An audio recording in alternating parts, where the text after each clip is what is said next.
মা শব্দটা শুনতে কত মধুর শোনায়।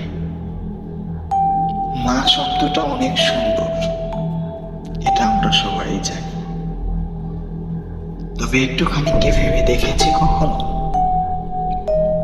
পৃথিবীতে যার সব আছে, কোনো কিছুর অভাব নেই, কিন্তু শুধু তার মা জীবিত নেই। আমি বলবো, তুমি সব কিছু পাওয়া সত্ত্বেও তোমার কিছুই নেই। আমি আরো বলবো, দুনিয়াতে যে কিছুই পায় নাই, শুধু মাকে পেয়েছে, মায়ের ভালোবাসা পেয়েছে, মাকে সর্বোচ্চ দিয়ে ভালোবেসেছে, মাকে সন্তানের মতো আগলে রাখার চেষ্টা করেছে। সে জীবনে সবকিছু না পেয়েও অনেক কিছু পেয়েছে। হতভাগা তো ওই ব্যক্তি যে মাকে পেয়েও মাকে সম্মান করতে পারে না, মাকে ভালোবাসতে পারে নাই।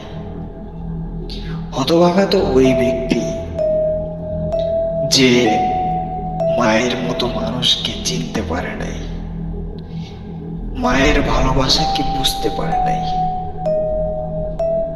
তাই বলবো ভাই, যার মা জীবিত আছে, কখনো মাকে কষ্ট দিয়েন না, কখনো মায়ের ভালোবাসা থেকে বঞ্চিত হয়েন না।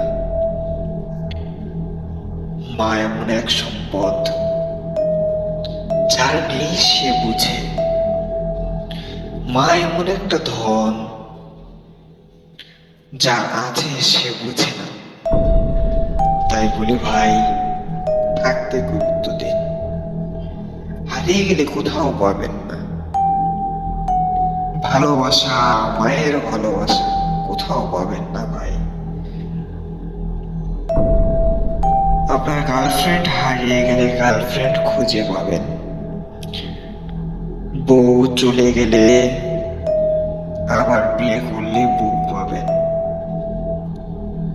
কিন্তু মা হারিয়ে ফেললে কখনো মাকে পাবেন না।